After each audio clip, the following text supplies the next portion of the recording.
Hi, everybody. We're looking forward to our forum on restorative justice and racial justice with our expert speakers here today. I'm so excited about this event.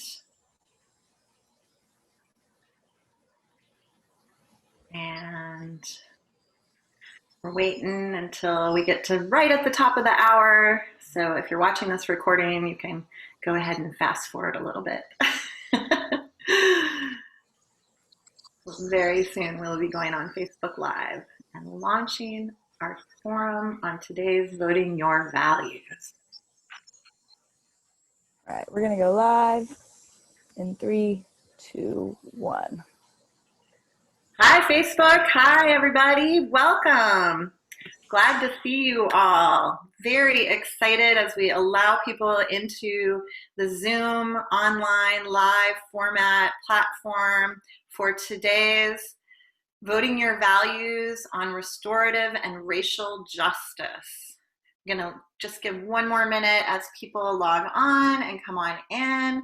We are going to have someone helping us look at comments on Facebook Live. So if you're able to participate in the chat on Facebook, please do that there. And as people are coming into the Zoom, we hope that you'll introduce yourself. And I will start by introducing myself. So hello, everyone, and welcome to the 6th event in our Voting Our Values Forum series. My name is Susannah Tuttle. I am the Program Director of NCIPL, the Creation Care and Climate Justice Program of the North Carolina Council of Churches. It is my honor to welcome you today. Before we begin, I want to thank our partners at Vote Earth for supporting this forum series. Please do check out the Vote Earth website, and also please remember to download and encourage your community to download our Values Voter Guide titled Democracy, Values, and the 2020 Election. Today we will be having a deeply important conversation about racial justice and restorative justice with two incredible speakers. We know that this is a vital discussion for the health of all of us and our central conversation in our country today. For those of us who are white, we have a responsibility to address and name the ways that systemic racism is functioning in our lives and in this world, so that we can become the people we need to be and live into the beloved community we so desperately need. We must affirm wholeheartedly that Black lives matter, and we must continue our learning in this lifelong work that is connected to everything that we do. Organizationally, the work of racial justice is foundational to our mission as the North Carolina Council of Churches and NCIPL. Racial justice was the central reason for the council's founding 85 years ago, and it is vital to who we desire to be over the next 85 years and beyond. A prophetic voice of justice, transformation, and radical compassion. We are committed to our own transformation, to continuing to grow in this work, and to continuing to demand justice. In the chat, you will see the North Carolina Council of Churches and NCIPL's statements on systemic racism.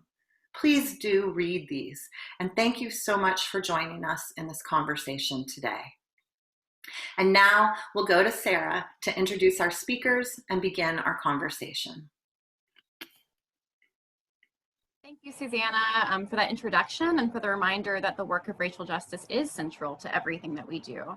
In this forum series, we have had conversations about health justice, about immigrant justice, about economic justice, about climate justice. And we know that none of those conversations would be complete without a component of actually talking about racial justice in the midst of all of that.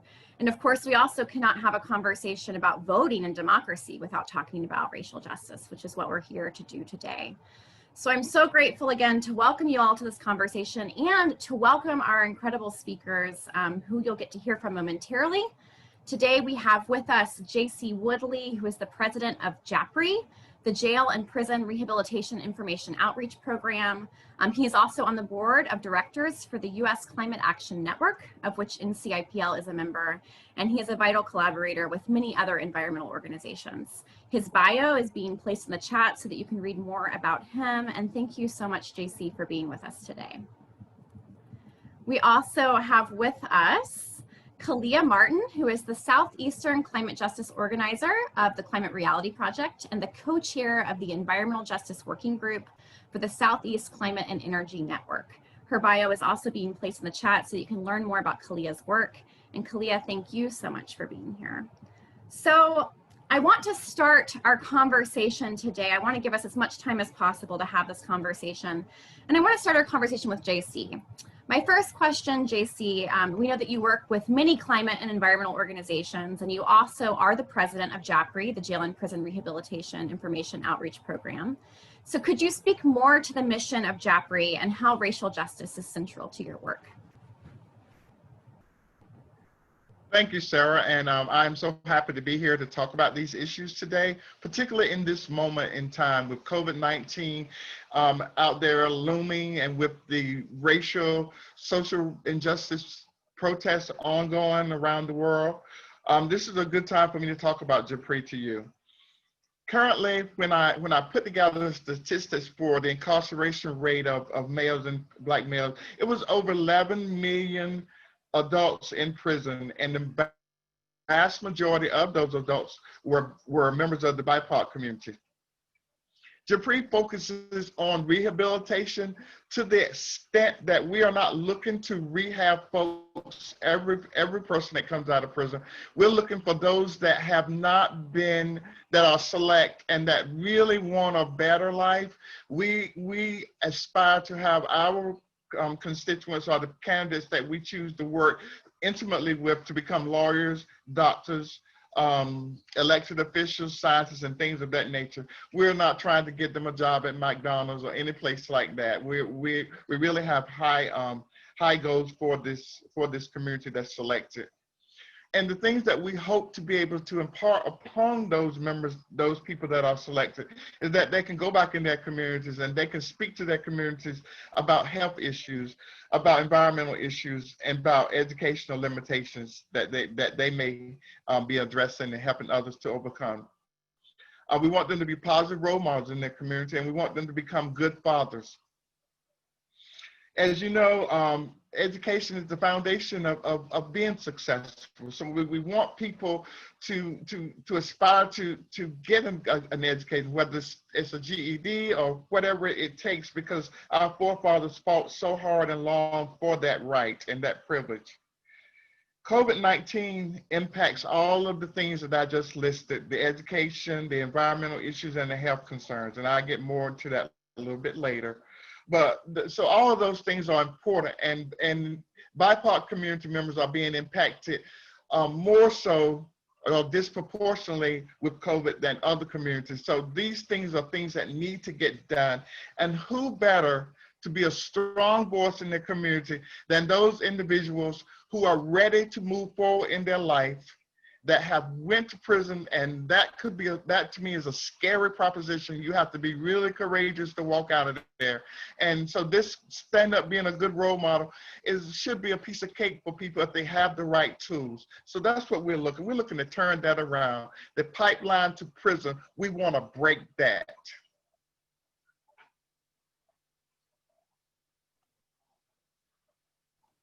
Thank you for that, JC, and thank you for naming the pipeline to prison. We know that our world is systemically racist. We know that white supremacy, the evils of white supremacy, have created this pipeline to prison for BIPOC communities, and we have to be intentional about breaking that pipeline. And I'm so grateful for your work, and grateful also for your mentioning of how COVID-19 is impacting your work and impacting Black and Brown communities. That's also a really important piece of this conversation today.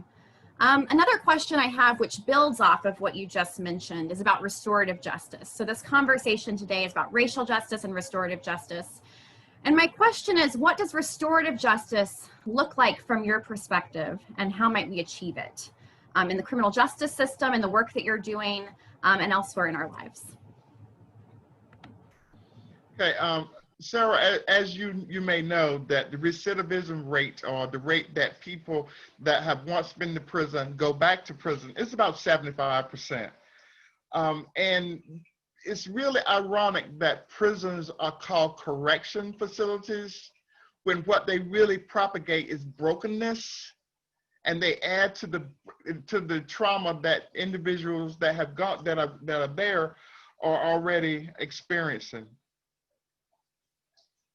So as you mentioned in the guidebook, the Boulder guidebook, that BIPOC members are incarcerated, particularly for long sentences for things that are nonviolent, and so we're fighting for sentencing that really fits the crime, and we're also fighting for alternative sentences. Corrections should be giving back people the hope of a life, the dreams that everyone aspires to have, and not to be willing to die, and not to be acceptance of death, but to really be willing to live and to enjoy life.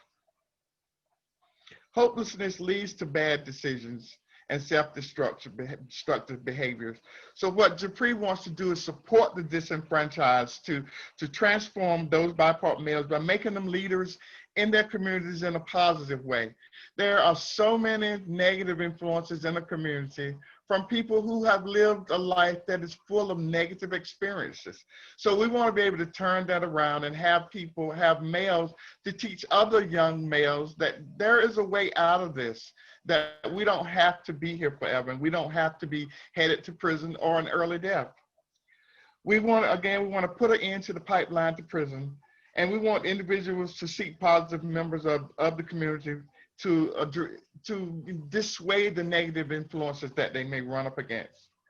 And we want correctional facilities to be truly correctional. We want them to offer young men the opportunity for counseling and for real job training that would give them jobs that would give them a livable wage. And we want BIPOC males in this situation to really be ready to live a good life.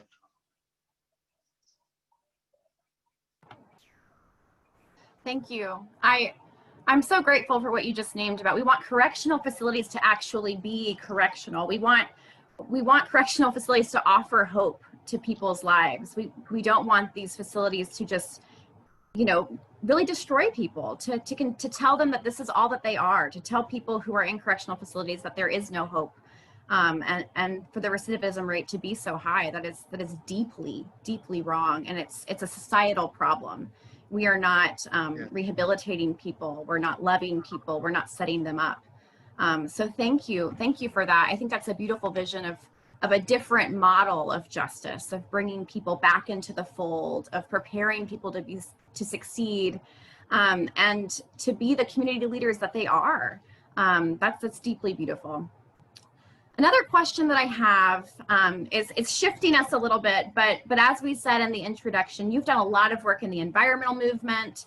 You worked at the EPA for many years. So just to shift a bit and have a more intersectional conversation there as well, can you speak to the importance of racial justice in the environmental movement? How do the climate and environmental movements need to shift in order to grow, in order to embody racial and social justice? Sure. Thanks for that question, Sarah. The environmental movement, in my opinion, is really should focus on the racial injustices, because that's the reason that BIPOC communities are disproportionately impacted by extractive industries such as the logging and mining, et cetera, as well as contamination of the air, the water, the soil, and that the contamination from the water could come from places that are far away within a watershed, like a hog farm or a chicken farm or a coal ash site. And then for the air, there are particulates that get into the lungs that causes or depress your immune system so that you are vulnerable to things like COVID-19 and other respiratory illnesses. So those are part of the issues that you fight. And people know that in the communities, and they feel what's happening, and they know. But the thing that I have found when I go back and talk to my communities is that I have to be careful not to offer them hope where there is no real hope in my message. The hope is that you will take it upon yourself to get out and fight for these issues with me, fight against these issues with me. And that in turn would give you a sense of that I am doing something about it, rather than saying, oh, okay, I can live with this is going to happen, it's all right, and just go to funerals and just go to funerals, because that's what people do a lot where I come from. The oppressive system that we live in has to be dismantled. It includes where we live, it includes where we work, it includes where we play. And most importantly, it includes where our kids go to school. Those sometimes, and I'm going to say sometimes because I'm going to be very careful here, but sometimes kids that are deemed as problem, or they're whatever the reason the teachers find, they are already pushed to the side and on that pipeline to prison. They know that the teacher don't really care whether they learn anything or not. And that is where we have to work hard at. We have to make sure that we educate ourselves as well as educating our kids. We have to listen to our kids. One of the important things that COVID-19 has allowed for us to do, at least a lot of us, is that we can work at home and we can be with family more. So we can have conversations and we can build a line of trust where our kids can tell us what is going on.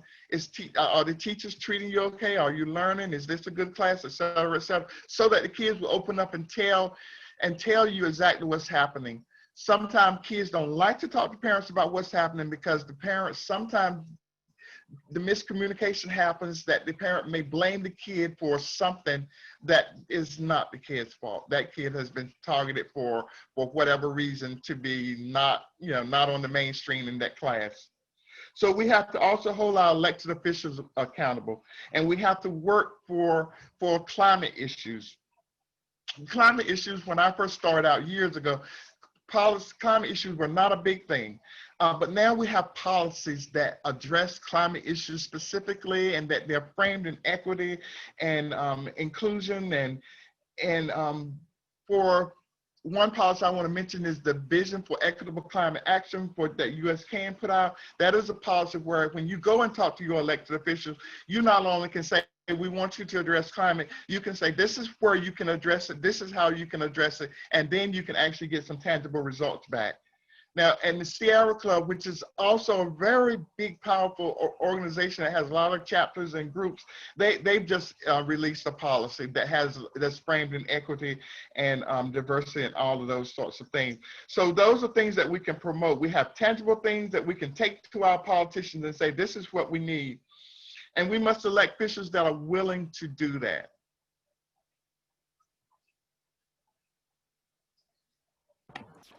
Thank you for that. So much was just said, and it all deserves to be highlighted and to be heard. Thank you for calling our attention to our schools. We have to support our schools. We have to support the children in our schools to make sure that we're listening to our children, absolutely. We have to hold our elected officials accountable, yes. And let's make sure that when we're holding our elected officials accountable, that we are asking, that we have direct asks, that we're being clear about what we're asking of them. Susannah has dropped into the chat the U.S. Climate Action Network's JEDI principles, and also the Equitable Climate Action document that JC was talking about. So please do check those out, and we will include those in our email that goes out to all who have registered today. Thank you for that, JC. So many good points here. The last question I want to ask you during this section, and again, if you have any questions for JC and Kaleia, please do drop those in the chat and we will save those for our Q&A portion of this call. But my last question for you, JC, is can you please speak to the importance of voting this election cycle with racial justice and restorative justice in mind up and down our ballots? Sure. During this time of COVID-19 and again, the social unrest that's going on, it has really painted a picture of what this world looks like for people of color, what this world and what the future may hold as the climate crisis continues to move in the direction that it's moving in. We hear from our current administration and a lot of the tangential state administrations that climate crisis is not a real big thing, and some of the politicians are getting on board, but it is a big thing, and we really need to hold our elected officials accountable. We need to make sure that they focus on these kinds of issues, because for me, as a Black person, I know that my community, my family, my friends are going to be impacted heavily first, probably, and my community has been the least of the communities that has caused this problem. So that is just a double sword that gets stuck into our backs. However, there is hope, and we have to cling to the hope that we can get officials in office that will address these issues and that look at the disproportionate impacts on communities. You know, the conversations are hard to have, but they have to happen. They really have to happen. As a biologist, I understand the differentiation between species, and that first you always want to attack something that doesn't look like you or know you because it may threaten you in some kind of way. We are all humans, and we are not going to be threatening each other, and we don't need to go there with our innate fears and all of that stuff. So we need to step back and try to be respectful of each other and have our elected officials do the same thing. Everyone deserves to live in a world that has clean air, clean water, and that they can raise their kids to be all that they can be. And I'll stop there.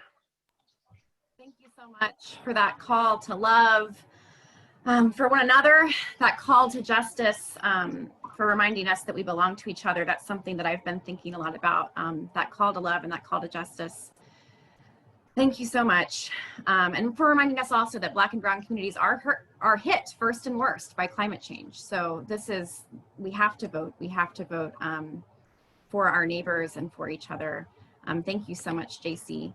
Kaleia, my next question is for you. And you are the Southeastern Climate Justice Organizer of Climate Reality Project. And in a recent interview with one of our colleagues from Georgia Interfaith Power and Light, you explained your job or how you do your work as a racial justice organizer operating within the climate justice field. So if you could talk a little bit more about that and what in your life led you to this work. Sure, yeah, first, thanks for having me. Thanks for allowing me to be on this platform with you all.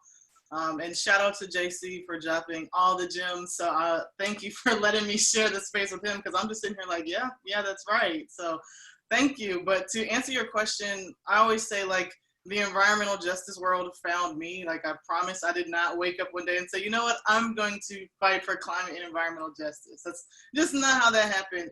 It actually started with me taking a biology class that was focused on conservation, not because I was particularly interested, but I knew that I hated like regular biology.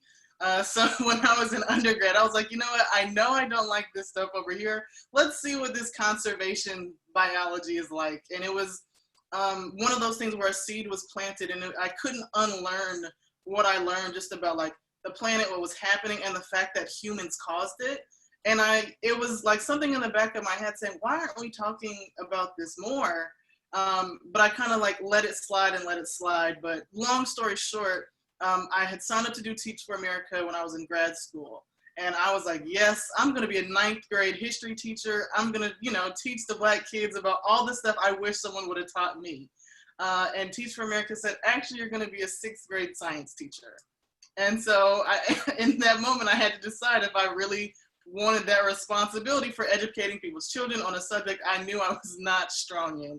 And I looked on a job posting for the first time since I had accepted the Teach for America position. And I saw this posting where it was going to be working with young people, teaching them about racism and how to be, develop leadership skills. And it was also focused on environmental justice. And so it was kind of like a full circle moment where I had studied abroad and ended up doing a paper on like the resiliency. It was in Costa Rica.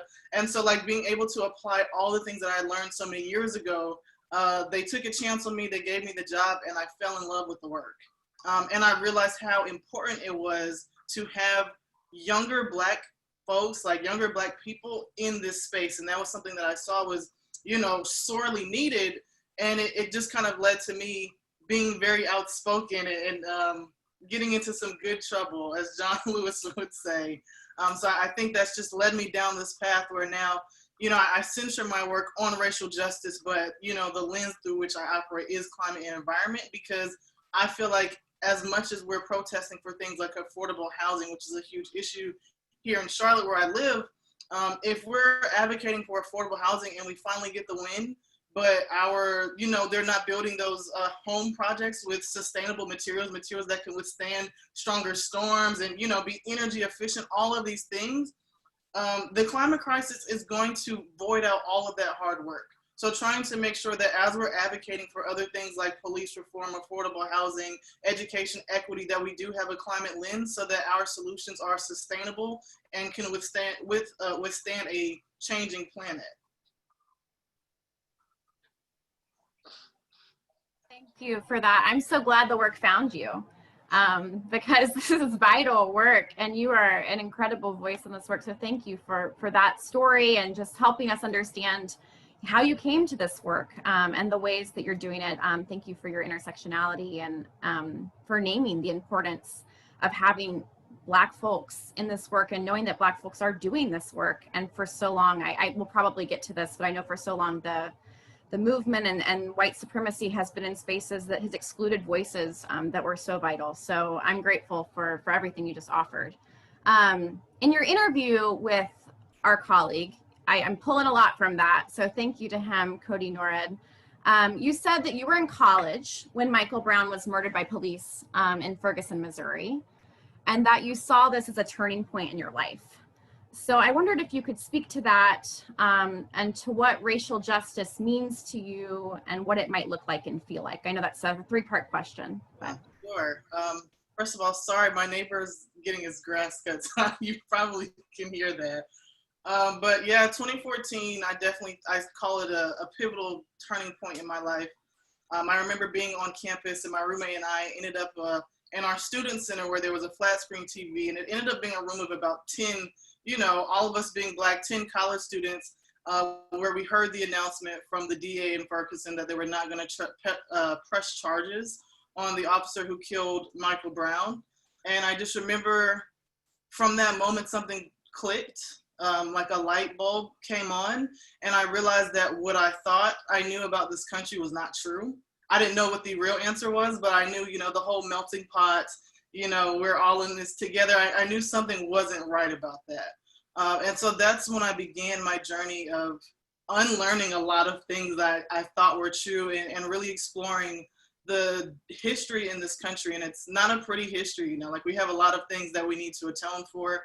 But that led me down a path that also brings me to this moment and learning really specifically about how the climate crisis is directly connected to America's original sin of Native American genocide and the enslavement of African people. And thinking about how just like we were, killing Native Americans, we were also forcing buffalo by the thousands to jump off cliffs, in order to ruin the Native American way of life. Like we endangered species just by trying to eradicate a group of people. Thinking about North Carolina being like the second largest producer of tobacco and understanding how harsh of a crop that is and how it destroys land, and the fact that we value the profit over the land to the point that we didn't even take the proper, growth precautions in terms of like letting the soil rest before you replant tobacco. So in the process of exploiting labor, we exploited the planet. And so those things are inextricably linked. You cannot talk about the climate crisis without talking about white supremacy, without talking about the ways that capitalism and the use of exploited labor of people of color have created this crisis. And so to me, if we know that's the root of the issue, we also know that that has to be the core of our solution. We have to bring in Native voices. We have to bring in Black people. We have to bring in the Hispanic population, or the people who are farming our food right now. And we have to look at the solutions that includes all of those voices who have been exploited, who've been left out. Because in my opinion, if we don't address racism and white supremacy, we're not going to address the climate crisis. Absolutely. I think it's central. I think it's at the heart of addressing the climate crisis is addressing racial justice. And thank you for naming the genocide of Native Americans and the slavery of African people as America's original sin. I think that particularly in this room of faith folks who use language like sin, it's important that we name this for what it is. White supremacy is sin. It is sinful, and it is our country. I think I've heard talking Kaleia, when you talked about having that moment of realizing that your country wasn't what you thought it was. I think a lot of people have had those moments recently, and we need to remember that our country has always been sinful. It's not just happened recently. Our country has always been living in this sin of white supremacy, of racial injustice, of genocide against Native people, et cetera, et cetera. And so healing that is work that has been done for a long time, and we have to continue that work of healing and bring it to the forefront of every part of our justice movement. Thank you so much for everything you just uplifted. Yeah, and Sarah, I also want to add just one thing to that, like thinking about this notion of it being sin.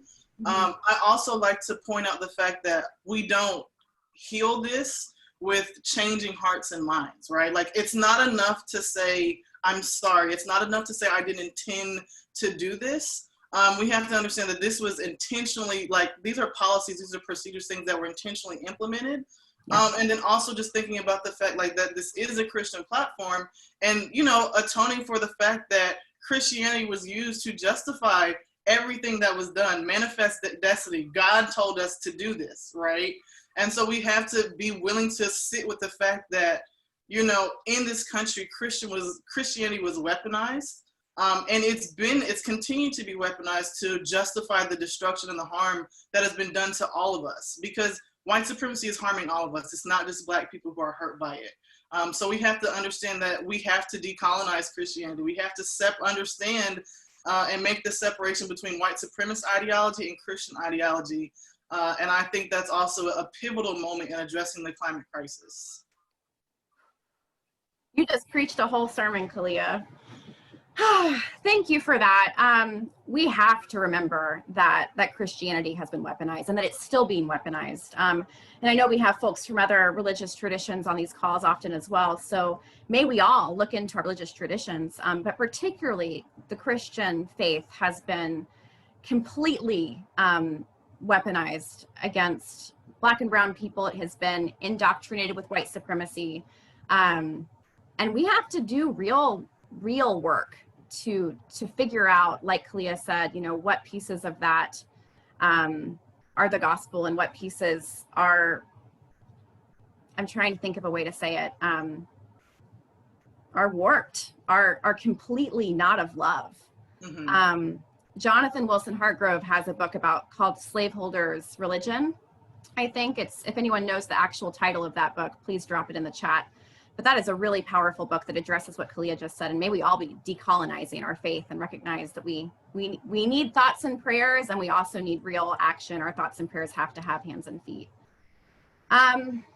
Yeah, that's great. So this next question is related to everything you just said, but anything you want to build on, just as someone doing this work in the environmental sector, how do you feel we need to grow? You've named some of this, obviously, by diversifying our spaces, but how do we need to grow as a movement in order to embody racial justice and be more intersectional and justice-centered and clear about the ways that white supremacy impacts and contributes to the climate crisis?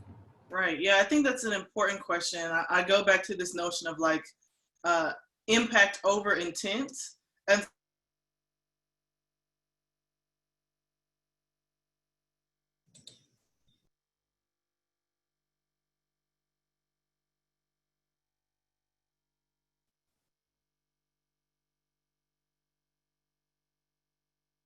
maybe frozen.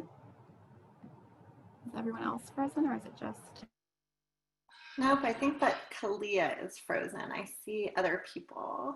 So we might want to, Sarah, if you want to wait and finish up maybe a thought or two, and we'll come back to Kaleia if she comes back online.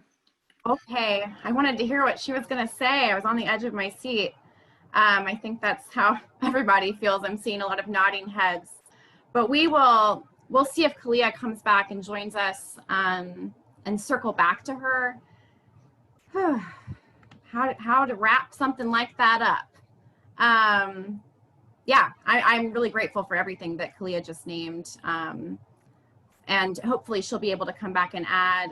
JC, do you want to add anything before we move to voter information? And we can always go back to Kaleia.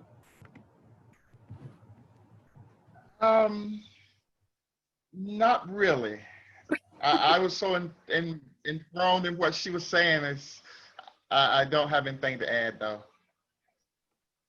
All right. So we will. I actually think this would be a great time because Susan put into the chat, and there was a response, and she had asked this directly to you, JC, while you were speaking, about offering any suggestions about how to encourage people from marginalized communities to vote. I am specifically interested from what you're speaking to about helping formerly incarcerated and understanding incarceration, laws and who can vote and how we make sure that they have access and the information. Is that something that Jaffrey is involved in? And do you have any ideas of where we should be directed to on that? Right. Well, Jaffrey, we're not directly involved in it, but we are tangentially involved with our church outreach network. And they are associated with the Second Chance Alliance, which is working with North Carolina, the state of North Carolina, to have voting rights for some felons and some other types of prisoners to be reinstalled. And I'm not sure where that stands since the pandemic has come along, but that is something that has been getting a lot of discussion in the House. And I'm not sure if it's gone to the Senate yet for a vote, but it passed the House for sure. So it looks like the Second Chance Alliance will help some of those ex-prisoners that couldn't vote to vote, and to do things like take off of the application whether or not you have been incarcerated, so that people don't have to self-identify that they've gone to prison and things of that nature. Anything that would identify them as going to prison that would impede them getting a house, getting an apartment, getting a loan, or getting a job are things that the Second Chance Alliance is trying to remove from those applications to make it more equitable and fair. Thank you for that. Oh my gosh. So we'll be sure to include that, a link to the Second Chance Alliance in the resource packet that Sarah sends around with the recording of this. Yes. And actually, Kaleia is back. Thanks, JC, for jumping in that moment. And I'm glad we had a question. Thank you, Susan, as well as Miriam Thompson, who responded to that as well about the importance of listening to issues that impact marginalized communities' lives. So thank you for that. And we'll go back to Kaleia. Yeah, I don't know what happened. Zoom's just been kicking me out of meetings lately. So thanks for stalling so I could get back on. Power, girl. So blow Zoom up. Right. But back to the question around how do we make it more justice centered? I think we have to start being more intentional around measuring our impact versus measuring our intentions. It's one thing to have these conversations, which are great, but that's just one step. It goes into looking at what policies do we have in our own organizations and our own places that we're working in that are prohibiting people of color from coming into them as their full selves.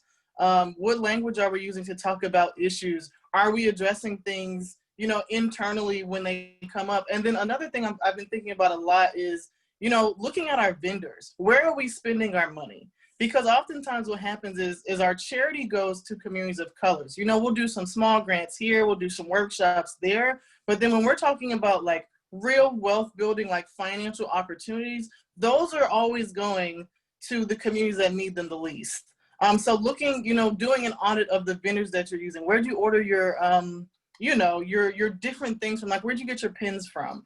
Where did you get your business cards from? It's the little things that we don't necessarily think about, but it's a part of white dominant culture. It's our norm. And so I feel like we have to be more intentional around disrupting how white dominant culture shows up, and especially in terms of finances. And so in general, thinking about how the environmental sector can embody racial justice, we have to do more than than speak yet. We have to do more than put out statements. We have to show that we are in this together, and really showing up with and beside Black people and Indigenous people and brown people when they're advocating for different issues. And, you know, it's not enough to message someone on the side and say, hey, I really like what you said.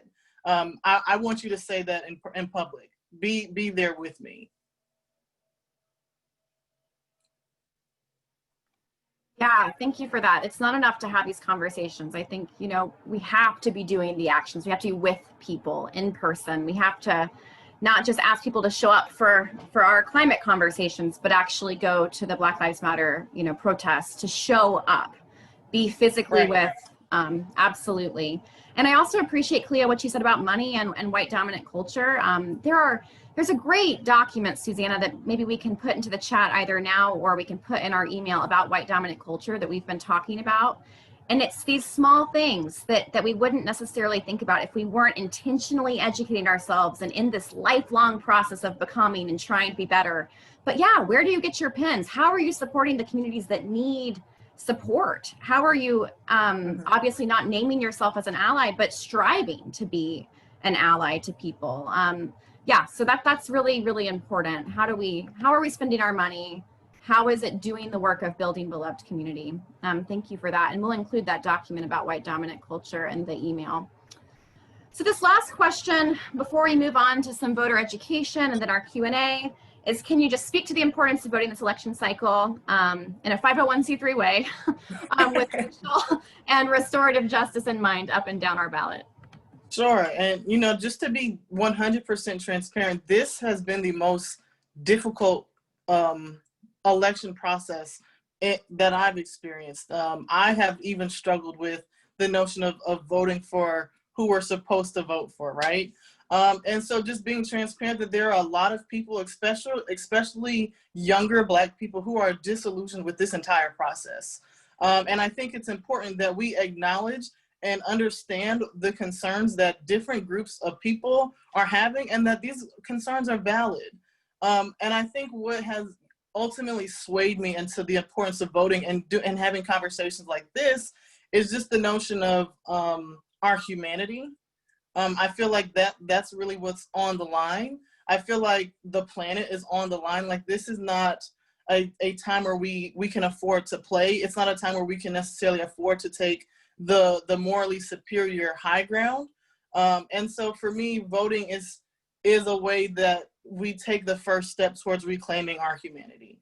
And that's not to say that everything is perfect on either side. You know, there's a lot of work to be done. But I think that if we don't vote, we're setting ourselves up to make it harder to win the things that we know are essential, not only for us, but for the world at large. So voting feels very important. It feels like life or death, honestly. Thank you for naming the disillusionment and validating it also, because I do think it's not helpful when we don't validate those feelings. And then also noting that, you know, the way that I'm seeing voting, and it resonates, I think, with what you're saying, is it's an open door, right? It's the starting place. It's how we do the work, and it's a beginning point, and then we keep doing the work post-election. It's a part of the work. It's not the end point in the work, but it's Correct. vital. Yeah. So thank you for that.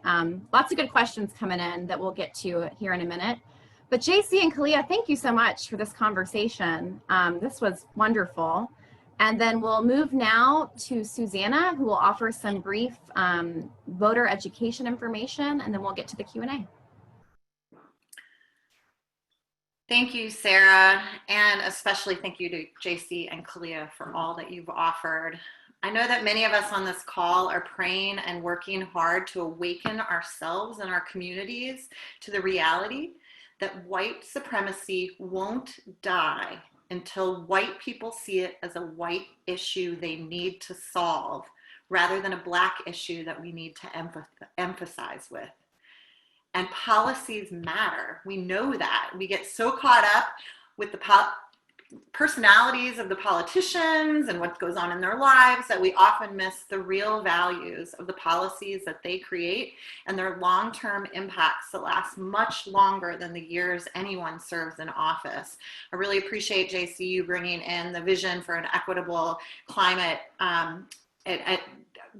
vision, the VECA that we've been working on through the U.S. Climate Action Network, which has involved so many organizations and individuals to really give life to those Jedi principles of justice first, equity, diversity, inclusion, as we think about all policy making moving forward. So thank you for that.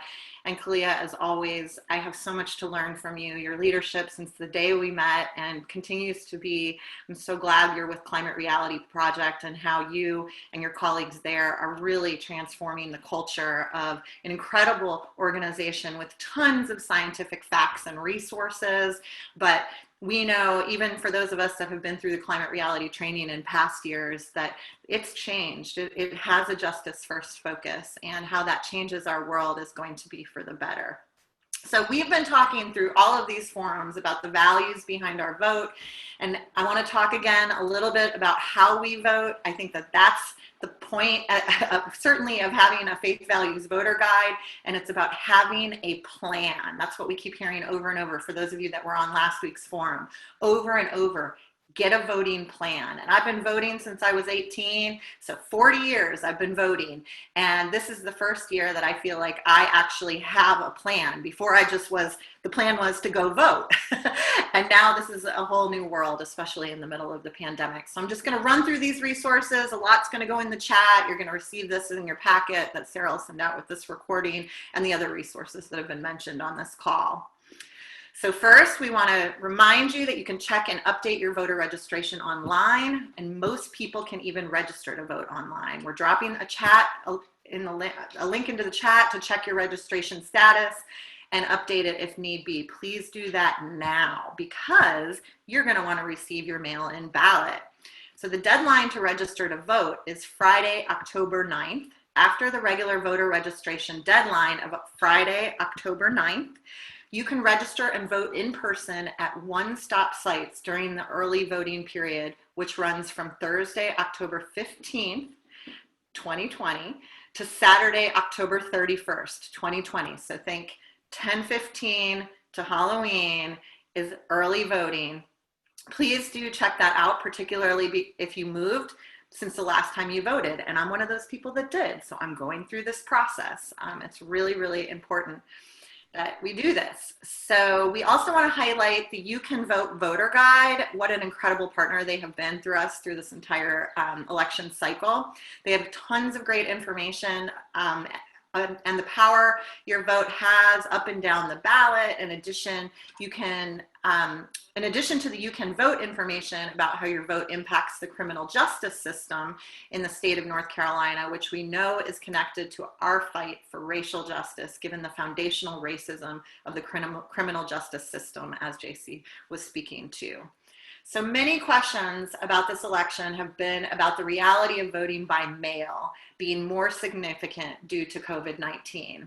If you want to vote by mail, the most important thing you need to know is that you need to fill out a vote by mail request form.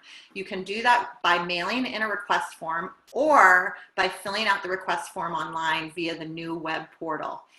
Information about absentee voting from the State Board of Elections and Democracy NC and the link to the new web portal is being placed in the chat now. So check with your county specifically for any localized details and fill out your request form at your earliest convenience. Also, it is important to note that you can request a ballot by mail and still not vote by mail. That's okay. Filling out a vote by mail request form really is a great thing to do regardless of how you plan to vote. Make it part of your plan, because then we are prepared to cast our ballot in these uncertain times. We don't know what's going to happen between now and November 3rd. Have that mail-in ballot ready at your side, in your pocket. Fill it out. Be ready to go with a stamp, so at any moment you can be sure that you are participating in democracy. So it's a means of advocacy for those also, it's a support for means of advocacy for those who do not have the option to vote in person. We need to show that voting by mail matters. So even if you love to go to the polls, plan to go to the polls, please get your mail-in ballot. That is a form of democracy in action. And there is also a real need for election workers this year.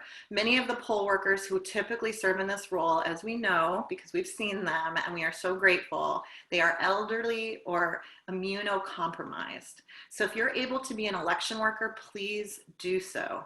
We are dropping this information in the chat to learn more about how to be an election voter.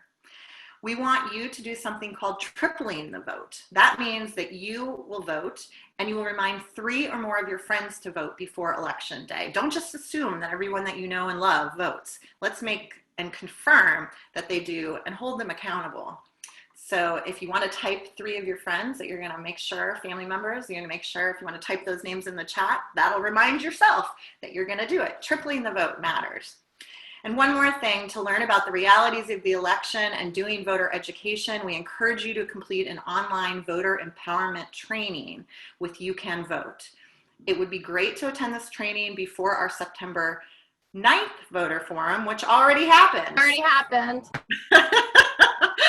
I'm thinking that all the days are coming together, and we still have, after this voter forum, 2 more next week and the week after, going through the 8 issue areas of our incredible voter value guide. So you still have time to complete an online voter empowerment training with You Can Vote.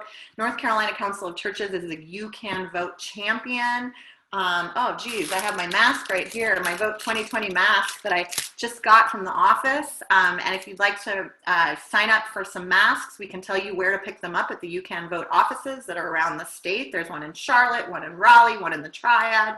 So let us know if you would like to be connected with You Can Vote. They have voting masks, they have signs that you can put in front of your congregation or at a busy intersection. They have fridge magnets. They have all this really cool stuff that we need to distribute. No cost. You just need to get it, pick it up, and give it out. So youcanvote.org, and you can go to the champions section and see how North Carolina Council of Churches is participating. So please also share this meeting and recording on your Facebook by going to our NCIPL Facebook page or the North Carolina Council of Facebook page. We're live right now, so you can go right now and send it, forward it, share it, start a watch party, rewatch it, and there's just so much that we can be doing to make sure that everyone participates in democracy, and that if we all vote, I believe that we will win. So back to you, Sarah, from questions. Thanks, Susannah. And that's totally on me, the September 9th thing. I wrote all this stuff out and forgot to edit it for this week. So thanks for rolling with the punches there. That's great. Yeah, so let's have some questions. Some of the questions that I've seen in the chat, the one that we haven't answered yet came from Jane Smith. And it asks, is there a resource in North Carolina to help us find companies owned by marginalized people so that we can buy from them? So if Kaleia or James, if you have any ideas. Yeah, so I think, I know one resource I use a lot is actually Instagram, just because that's how a lot of information is shared. But I do know of certain areas, like I know that in Chapel Hill, for instance, or in the Triangle area, there was someone creating like a general list of vendors of Black-owned, minority-owned businesses in the area. But oftentimes what I found is the best way to find out about these establishments is it's just about being in community with people. And so, like maybe you're frequenting one Black-owned or minority-owned business and you're asking, hey, do you know someone who might do this? And oftentimes those networks of people who are business owners is pretty small. Like it's a pretty close-knit group. So you might be able to find your next vendor by talking to a current one that you're using. So if you're not using any, it's a good place to start with just finding one and then branching off for there. So I don't know that there's like a wide scale like list of those vendors. Maybe the Chamber of Commerce might also be a useful resource. But I do know that I find most of my things through word of mouth. Thank you. A few of our colleagues here from the council have dropped a couple of different links into the chat with some different networks of Black-owned businesses. So if you are in the Durham area or the Charlotte area, it looks like there are some opportunities there. And then also, Kaleia, yeah, what you said is a great reminder for those of us who are on our phones so often. We also can ask someone directly. The good old-fashioned networking. We can, find one person and then ask about their own contacts, their own community. JC, do you have anything you'd like to add to that? Any ideas?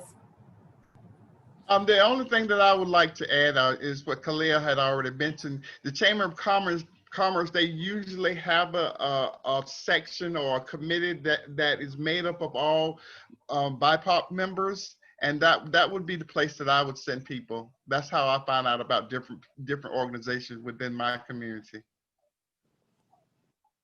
Wonderful. So that's great to know that we can go to the Chamber of Commerce and get that information there. That's very helpful. Have I missed any questions, Susannah? Do you see anything? All right.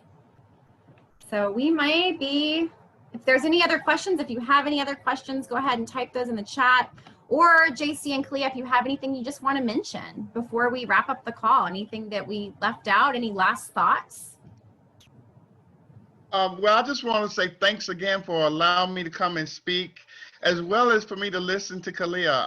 I learned a lot today and learned a lot about voter information that I could pass on to my constituents in my network. Wonderful. Yeah, thank you so much for being here. I learned a lot from you and learned a lot from both of you, obviously. It's just, these have been so educational and powerful. Thank you. Yeah, I'm trying to think. I mean, thank you again for giving me this opportunity to learn and share some of my personal, beliefs about all of these things. And I guess I'll just leave with the fact that, for Black people in this country, this work is not theoretical. Like, it's very personal. And just thinking about, I'm thinking about my grandmother whose books are on my shelf, who lived in Fenton, Louisiana, which is like a village. And she died last year of a lung cancer that's only seen in people who were perpetual smokers, having never smoked a day in her life. And she didn't live far from, Cancer Alley. And so just thinking about the fact that these things are personal, and that her parish that she lived in was Jefferson Davis Parish. So understanding these racial issues, with the environmental context, really have impacts. And so just thinking about how we bring those things to light to help people understand that it's not an option to address the climate crisis, because it's not an option to address racism. It's not an option to address white supremacy. So thank you all for being here, letting me share. And I'm looking forward to the next series. And I'm looking forward to seeing what things look like post-November. Yeah.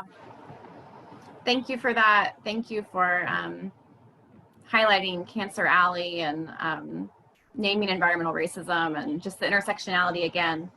May we really acknowledge that. Yeah, so as we close, everyone, thank you again for attending today. Thank you again to Kaleia and JC for all of the work you do, for being such leaders in our own networks, and for all that you've offered today. We're really grateful. And please do plan to attend our forum next week, when we will speak about the rights of our LGBTQ siblings. Same time, same place. And we will get to hear from some really wonderful people, including Michelle Peden, who works with the Council of Churches in our Partners in Health and Wholeness program, and is also a member and one of the leaders, I think the governing board president of LILA, Latinx LGBTQ Initiative. We'll also hear from Mandy Carter of Equality NC and Liam Michael Hooper of Ministries Beyond Welcome. So that's going to be a very powerful conversation, and I hope that you will attend us for that discussion, or attend also for that discussion as well. Yeah, and with that, let's please close in prayer. So maybe put your feet on the floor or take a deep breath, and we'll close in prayer. Loving God, God of justice, help us to do your work of loving our neighbor. Help us to see the sin of white supremacy in our lives, in our world, in our religion, in the way that our holy texts are used. Help us to rid ourselves of that sin, of that cancer, of that evil that exists in this world. Help us to live into beloved community, to know that there is a new way, to imagine it and to become it. Help us to find restorative justice in our world when all that we have known for so long has been retributive justice. Help us to love one another more deeply. In all your holy names we pray. Amen. And may you all have a beautiful day. Go in peace, go convicted to do justice in this world. Thanks again.